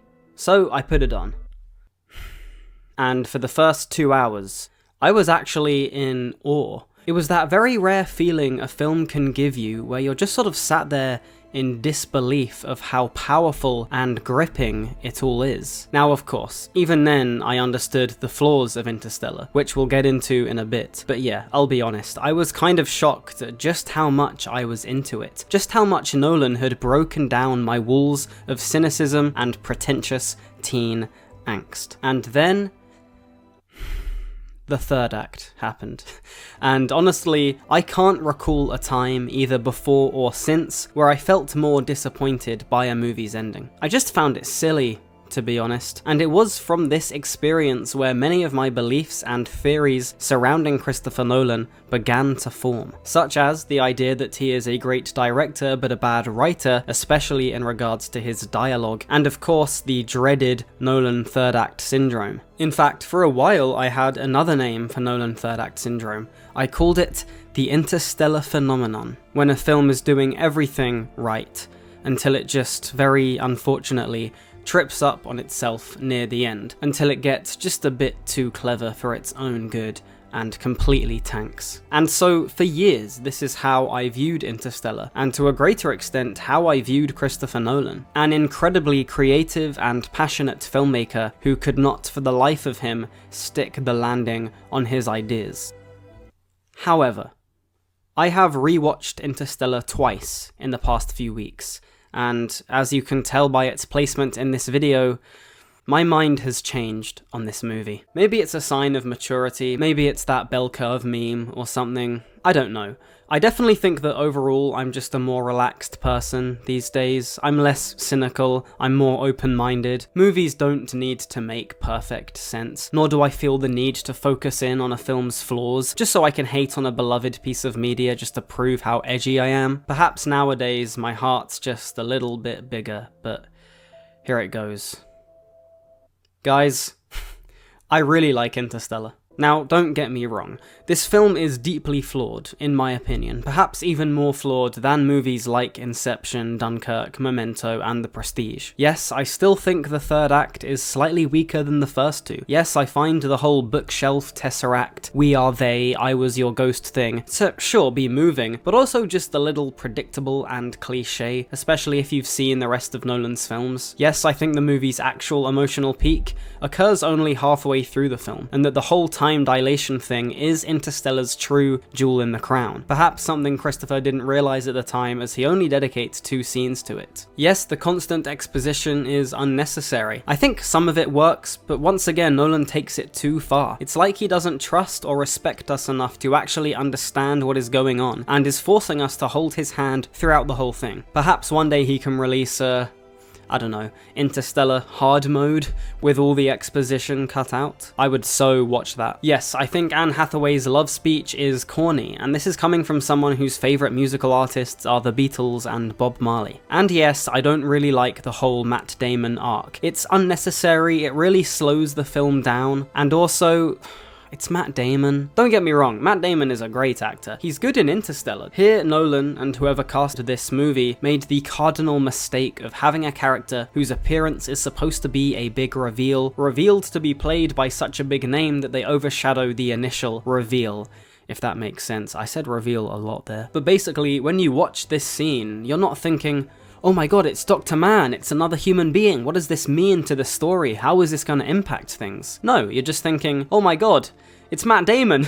Matt Damon is in this movie. How do you like them apples? Matt Damon. It just takes you out of the movie and pushes you back into the real world, basically. But despite all of these flaws, I can't help but place Interstellar pretty high on this list. And perhaps this can actually give an insight into how I make these videos, how I decide what piece of work is going to go where in the ranking. Because film, and to a greater extent all art, is not something you can really quantify rationally. It's why you don't see me giving each movie a grade, and it's why I can find these worst to best videos difficult to make at times. Because film is not a numbers game. It is not a case of saying, well, the cinematography is a 7 and the acting is an 8, but the story is a 4. No, of course not. These videos are as subjective as possible. They are how I feel at a gut, instinctual level. Perhaps one day I'll explain my ranking process even further, but there you go. If you ever wanted an objective list, an objective Nolan ranking, just go onto Letterboxd and sort by average rating. In fact, let me spare you the effort. Here it is. But that's not what these videos are about. The only way I can rank these films is how they make me feel, and these days, Interstellar, despite its flaws, places very highly in that regard. What can I say? It makes my heart feel good, okay? I think it is basically Nolan taking 2001: A Space Odyssey, one of his favourite films, and also one of the best movies of all time, and addressing its alleged lack of humanity, lack of soul, if you will. And in my opinion, he does a really good job with this. I find Matthew McConaughey's character to be one of Nolan's best. I've seen people claim that the setup with his family in the first act is weak, that the film does not dedicate enough time in showing the relationship between Coop and Murph, but I completely disagree. I think it's really powerful, and what Nolan ends up doing with this relationship is, in my opinion, the best thing about Interstellar. I think the way the film cuts between the mission in space and the people back on Earth throughout the film is really well done. We get some incredible moments of editing, for example when Coop is getting the message from Murph, who is now an adult, and it's really emotional and tense, and bang, just like that, the second she finishes the message, we are now with her, completely cut off from Coop's story and his mission, just like she is. It's great filmmaking. Also, much like 2001, Interstellar makes great use of its intergalactic setting, giving us some of the most beautiful visuals you're gonna find in cinema, as well as craftily utilizing space's lack of noise to really ramp up the tension. And this use of silence is of course complemented by the score from Hans Zimmer. Now, I know I've said on this channel before that I think the guy's work on Dune is his best, but yeah, I think I'm gonna have to change my mind. Zimmer's music here adds so much richness to Nolan's story. I find it pretty damn transcendent, if we're being honest, and I can't see it leaving my Spotify rotation anytime soon, let's just say that. And I think that's about it for Interstellar. Like I've already said, this is a flawed film. It perhaps has more negatives than some of Nolan's other movies just due to the sheer amount of risks it takes. However, it does have something. Perhaps the one thing we're capable of perceiving that transcends dimensions of time and space. It's a good film though, seriously. Whew. I'll tell you what guys, I forgot how hard this film goes. So if Batman Begins was Nolan dipping his toe into the water of what a realistic, grounded superhero film could be, and The Dark Knight Rises was Nolan basically taking the concept way too far, resulting in a kind of bland and messy crime drama that happened to sometimes have Bruce Wayne in it, then The Dark Knight, this small, pretty unknown movie from 2008, is the perfect middle ground. I cannot think of many films made before or since which have more elegantly blended two genres. I mean, let's face it, it's basically just Michael Mann's Heat, another one of Christopher Nolan's all-time favourite films, except Los Angeles is swapped out for Gotham, and Al Pacino and Robert De Niro are swapped out for Batman and the Joker. It really is a crime thriller and superhero fans' wet dream. But more than that, it is just a great film. And as I've already mentioned, I used to hate it when people said this. I found it to be a really cringe and reductive comment. However, after this most recent rewatch, my first in ages, mind you, yeah, I kind of get what people mean. Don't get me wrong, I'm not one of those people who claim The Dark Knight to be like one of the top 10 greatest films ever made, and I will get into its flaws later. But it is an incredibly impressive piece of work, which just feels different to every other superhero movie. I guess because it goes out of its way to not feel like the pages of a comic book, which I think is really interesting actually. It's kind of like how Andor is the best Star Wars we've gotten in decades, despite the fact, and arguably because it doesn't feel like Star Wars. I don't know, it definitely helps that these high quality, grounded genre movies don't come around that often. But anyway, let's actually talk about The Dark Knight, which, to be honest, is kind of a daunting task given just how iconic this movie is, but I'll give it a try. So in Batman Begins, we see Bruce Wayne take up the mask of Batman and genuinely do good. Like, say what you will about the morality of crime-fighting vigilantes, but by the end of this movie, Gotham is a slightly better place. And throughout the entire film, Bruce is the story's primary driving force, and of course he is, it's an origin story. However, one of the many reasons why The Dark Knight feels so much more tense than Batman Begins is because Batman is not on the front foot for any of this movie. It is the Joker who is The Dark Knight's true driving force. I've heard many people claim that Batman doesn't even feel like the main character in this movie, and I certainly wouldn't go that far. It's definitely not a Dark Knight Rises situation. However, here we do see Batman, and to a greater extent Jim Gordon and Harvey Dent, completely lose their grip on the situation at hand. That's honestly an understatement, actually. They are not acting, but merely reacting to everything that the Joker is doing, and it just creates so much stress and panic. It's like the entire movie is balancing on a knife edge. This is something that one of my all-time favourite channels, Like Stories of Old, talks about. But it's like Nolan and Heath Ledger, whose performance is, yes, as good as everyone says it is, crafted the Joker and his dastardly doings, if you will, to be an analogy for, or a representation of, terrorism, especially in the post-9/11 world we find ourselves in. To quote my guy Noah Yuval Harari, "In terrorism, fear is the whole story, and there is an astounding disproportion between the actual strength of the terrorists and the fear they manage to inspire." So, with that in mind, let me ask you, how many people did the Joker actually kill in this movie? Better yet, how many people did the Joker kill who weren't the same bad guys that Batman was trying to lock up? Maybe like 10, 15 at most? Which is still, of course, a tragedy, but you have to admit, it's kind of disproportionate to the levels of terror he is able to incite, both within the citizens of Gotham, including Batman, but also within ourselves, the audience. The reason the Joker is such a great villain doesn't have much to do with the physical destruction he causes, but the psychological. It's the panic he generates by merely existing. Think about it, this guy no one knows anything about, dressed up as a clown and just emitting this jovial, nihilistic terror wherever he goes. He's scary, he's unpredictable, and he's completely different to anything Batman or the citizens of Gotham have faced before. The epitome of pure malicious intent, the kind which makes us panic, which makes us turn against each other, which makes us question the very figures of authority who swore to protect us. And this is all perfectly summarized in Alfred's brilliantly delivered "some men just want to watch the world burn" speech. However, what makes the Joker even scarier, but also more compelling, is the fact that he's genuinely funny. You think you could steal from us and just walk away?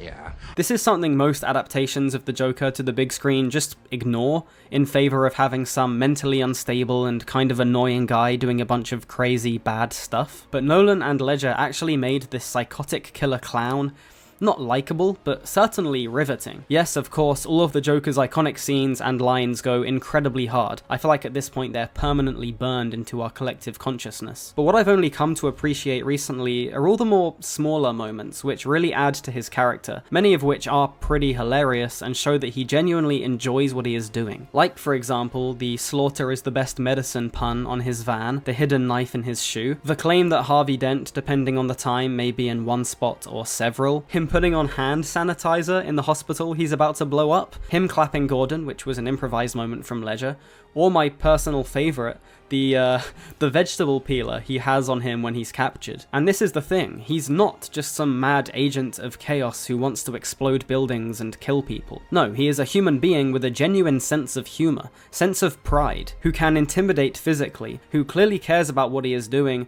and who is clearly a really smart guy with a plan, no matter what lies he tells Harvey in the hospital bed. But while the Joker is an excellent character in this movie, one of the best villains in cinema history for sure, I do think people often underappreciate some of the Dark Knight's other players. Yes, as I've already mentioned, Alfred Gordon and Lucius Fox, who all get their moments. But Bruce Wayne is also phenomenal here. Truly the yin to the Joker's yang. Any scene where he has to play the part of the arrogant, somewhat clueless billionaire is pure gold. But I especially love all the more serious moments Bruce gets in this film, when he's not even wearing the Batman mask. The scenes between him and Harvey Dent, for example, all contain this really interesting dynamic, where the Bruce Wayne side of him who loves Rachel clearly has like a bit of a personal grudge against him, the comment about liking ballet being particularly funny. However, the Batman part of Bruce, you know, his real side, has this genuine respect for Harvey. He sees him as the future of Gotham, the White Knight to his Dark Knight. And this respect is mutual. Sure, Harvey thinks Bruce is an asshole, but the relationship he has with Batman, as well as the relationship they both have with Gordon, creates this incredibly compelling and likable triforce of justice, if you will. It really is the heart of the film and makes the ending that more tragic. I also love the moment where Bruce saves Coleman Reese in his Lamborghini. I've seen this film so many times, but I only just picked up on this most recent rewatch that, of course, Reese knows that Bruce is Batman, and that little nod Bruce does after saving him is just so wholesome and gallant. However, to me, the most underappreciated performance and character in The Dark Knight is, of course, Aaron Eckhart as Harvey Dent. Now, is his fall from grace executed perfectly? In my opinion, no. There are some issues there, and I'll get into that more when I talk about the structure of this movie. However, is Harvey Dent an excellent character throughout this film? Yes. Is Aaron Eckhart's performance criminally underrated? Yes. Is it a bit weird that Aaron Eckhart didn't become like a household name after this film came out? Yes. Although I've heard he can be hard to work with, so maybe not, I don't know. Even Rachel's good in this movie, Maggie Gyllenhaal just being a huge improvement over Katie Holmes. Yes, The Dark Knight does have some of the same flaws Nolan's other two Batman films have, such as the voice and the kind of bland hand-to-hand combat, although I will say that this is essentially made up for with a number of stunning, huge, in-camera action set pieces, the best of which surely being the whole chase sequence in the film's second act, which includes the introduction to the Batpod, that incredible truck flip which Nolan of course did for real, and the moment where the Joker is goading Batman to run him over. And watching some of these scenes back while writing this video, I do have to say that this is perhaps Nolan's best directed film. One of the biggest criticisms I've seen of Nolan's work is that often his shot compositions and framing are kind of bland, you know, not much movement of the camera, lots of basic shot reverse shots, and I think some of these complaints are somewhat valid, but not when it comes to The Dark Knight, where Nolan demonstrates just how good with a camera he can be. Like, for example, in what is surely the best scene in the entire film, when Batman interrogates the Joker. Everything about these few minutes is excellent, from the writing to the unhinged crescendoing score from Hans Zimmer and James Newton Howard, to of course the performances from Bale and Ledger. But what really enhances it even more for me is 1, the way Nolan shifts Batman from the left side of the frame to the right side of the frame as he loses control of the conversation, and 2, the way the camera gets progressively shakier and more chaotic the more the Joker riles Batman up. And these sort of techniques can be found all throughout The Dark Knight. It's one of those movies which has like 50 incredible iconic scenes, and I could be here all day talking about them. However, I do think that if there's one thing which is stopping The Dark Knight from being number 1 on this list, from being in like the highest echelon of films for me, it's the structure and pacing. And I'm not even talking about Nolan third act syndrome with this one, guys. It's more like Nolan fourth act syndrome, and something else I like to call the Return of the King effect. Okay, let's just get this out of the way quick. quickly. Spoilers for Lord of the Rings, I guess. So in Return of the King's third act, Aragorn and a bunch of other people march on Mordor in order to give Frodo and Sam safe passage to Mount Doom. Aragorn delivers this awesome speech, it's really inspiring and powerful. However, it's just slightly underwhelming, and it doesn't even have anything to do with the scene itself. It's just that unfortunately, in Return of the King's second act, we had an even bigger action set piece with the Battle of Pelennor Fields, and an even more awesome speech with King Theoden and the whole Ride of the Rohirrim, which is honestly one of the best scenes in cinema history. Now, usually with films like these, each of the 3 acts should be more grand and epic than the last. That just makes sense, right? You want the movie to be constantly escalating, constantly gaining momentum. But with Return of the King, and especially with The Dark Knight, this is not the case. Because where The Dark Knight peaks, in my opinion, where the stakes and tension hit their highest point, is everything from the Joker gatecrashing Harvey Dent's fundraiser to when the Joker blows up the hospital, which funnily enough contains another great moment of improvisation from Heath Ledger. But it's like 60 minutes of pure excellence. It's so good in fact that, yes, while some of its plot holes get close to crossing my personal line of suspended belief, like for example the Joker just leaving the party after Batman jumps out of a window and going home, I guess? Maybe logging onto Reddit or something? I don't know. My point is, even stuff like this you barely notice, because the film is edited and paced so well. Nolan never gives you a moment to question any of it, because we're already on to the next iconic scene. And I guess I just think that the film's third act, with the ferry dilemma and the Joker swapping the hostages and henchmen around, is not as compelling. It's still great, don't get me wrong, especially the ferry dilemma, which brilliantly ties into Batman and the Joker's conflict regarding the people of Gotham. You know, the whole "this city just showed you that it's full of people ready to believe in good" thing. It's powerful stuff, but it just doesn't reach the heights of The Dark Knight's second act, at least not for me. And then there's the fall of Harvey Dent, which kind of extends The Dark Knight into a 4-act movie and kind of unsettles the pacing. It's not a huge deal, I still find all the Two-Face stuff to be really engaging and tragic and believable enough within the confines of the film. I'm not one of those people who thinks it's just tacked on to the end, but it could have been done a tiny bit better in my opinion. For example, I just don't really believe that Harvey wouldn't have just shot the Joker when he gave him the chance. I get what Nolan was going for with the whole "the only morality in a cruel world is chance" thing. Again, it doesn't ruin the movie or anything. I guess all I'm saying is that I find The Dark Knight's final 30 minutes to be slightly messy, and I guess it stands out because of how airtight the rest of the film is. But that's gonna be it. The Dark Knight, easily one of the best crime thrillers of all time, most definitely the best superhero movie of all time. I am so glad that this is as good as I remember it being as a kid, and I completely understand all the people in the comments who are gonna have this at number 1. For me though, personally, Nolan has made a better film, and that is, of course,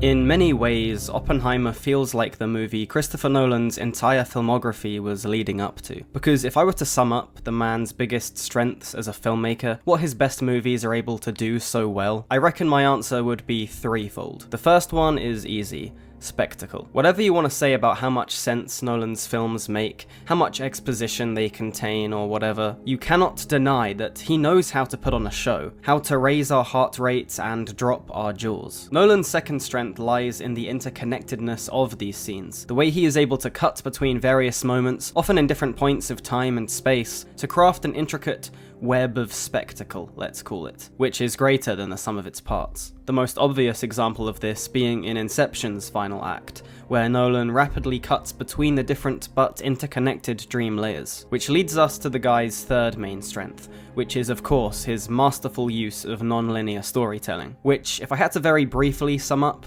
challenges our perceptions of cause and effect, and which often leads to a heightened sense of tension and mystery. But what does this all have to do with Oppenheimer? Well, I basically feel like Oppenheimer is the perfect amalgamation of these 3 pillars, these 3 main tenets of Nolan's filmography. Watching this film, at least for me, genuinely feels like watching one ridiculously complex but very singular 3-hour scene. Sure, there are many stories, plot lines, and perspectives all running simultaneously in classic Christopher Nolan fashion, but when it comes down to it, this movie is a single scene, one giant web of spectacle. And watching it all unfold is truly a remarkable experience, unlike anything I've ever seen before. Sure, we've had movies in the past which are made to look like one continuous shot, and many of them are great, but that's not what Oppenheimer is, and that's not what I'm talking about, because at least something like Birdman has act breaks, you know?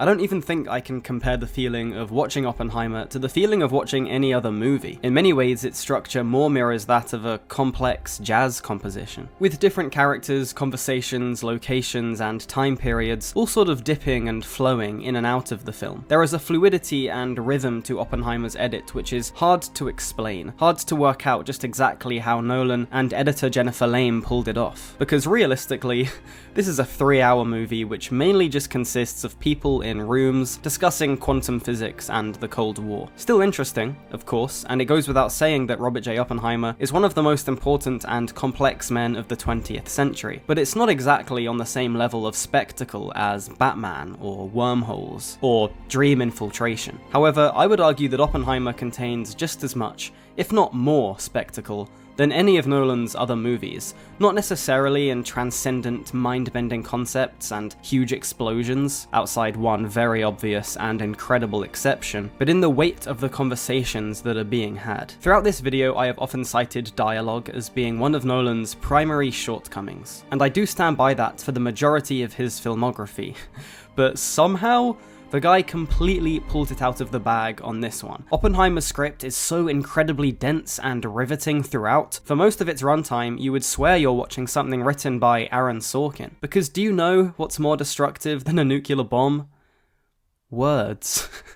I'm being serious though, the whole film contains such scathing, weaponized dialogue. There are so many excellent back and forths throughout its 180-minute runtime. However, when shot on those gargantuan IMAX cameras by Hoyt van Hoytema, who really is turning into one of the 21st century's greatest cinematographers, these conversations turn into the nuclear, explosive action scenes Nolan has always loved filming. And talk about that ending, I mean, this is something I only noticed when I started making this video, but the guy really knows how to close off his movies, doesn't he? Think about it, Inception, The Dark Knight Rises, The Prestige, but especially Oppenheimer. I mean, that final exchange, one of the most single devastating lines in film history for me. And I think that's the other thing about this movie, it somehow is able to genuinely encapsulate the pure dread of nuclear bombs as best as any film realistically could, without even showing any of the death that they caused. I know some people thought Nolan had a duty to straight up present the bombing of Nagasaki and Hiroshima, as well as the destructive aftermath they left. But first of all, I think there's something to be said about the film being Oppenheimer's story. You know, he didn't see the bombs being dropped, so why would Nolan show it? But secondly, I think Nolan not showing it actually enhances the devastation of the event far more than any, in my opinion, tasteless spectacle of destruction could, focusing instead on Oppenheimer's guilt and turmoil, which is horrifyingly well depicted in that speech where he begins to have a panic attack and hallucinate stepping on a charred corpse, among other things. To me, it's more subtle, it's more powerful, and it's more respectful. But yeah, if you can't tell, I think Oppenheimer is a masterpiece. I liked it when it first came out, but it's only recently that I've really come to appreciate just how good it really is. And of course, I can't end this video without giving a shout out to two more people. The first being Ludwig Göransson, whose score is just utterly overwhelming and existential in all the right ways. And of course, Cillian Murphy, who here, along with Heath Ledger in The Dark Knight, gives the best performance of Nolan's entire filmography, in my opinion. The guy just completely disappears into the role, and what's even more impressive is just how much he stands out among the myriad of other excellent performances in this movie. And yeah, that's basically everything I have to say on Oppenheimer. I think this is one of the best films to come out in the past few years, just a truly devastating biographical thriller, which, like I've said, feels like the piece of work Nolan's entire career was leading towards. And look, as much fun as the whole Barbenheimer thing was, I do hope that history will distance Oppenheimer away from Barbie just a bit. I mean, looking back, it is kind of embarrassing that they were ever clumped together in the first place. Like, let's be real, that one 3-minute sequence with Emily Blunt contains more actual girl power than the entirety of Barbie's runtime, but anyway. The real question is, how do I feel about Christopher Nolan after making this video? And do I regret the comment on that one scene in Arrival being your typical Christopher Nolan timey-wimey extravaganza? Well, I'll say this, I certainly respect the man a lot more now. I think when you're a bit younger, it's very easy, and to be honest, kind of fun, to be cynical towards mainstream directors, especially when their films do carry flaws which perhaps other, less mainstream filmmakers don't seem to have. But nowadays, I just have a lot less of a desire to be edgy. I think the way the internet's going especially, it's actually more refreshing to be the guy who, of course, will criticize films, and I've done that throughout this video because Nolan is far from a perfect filmmaker, but who simultaneously sees the good in directors. And I genuinely think Christopher Nolan is a fantastic filmmaker. Sure, many of his movies are huge swings and not everything he does hits, but personally I have a lot of respect for his ambition and passion for cinema, and I'm really excited to see what he does next, considering, you know, his last film was his best. And in terms of what I said about Arrival, if we're being honest, I don't take it back. That whole scene did remind me of your typical Christopher Nolan timey-wimey extravaganza, and perhaps it just wasn't what I thought the movie should have done. However, I do regret the tone I said it in, because I like timey-wimey extravaganzas. They're fun.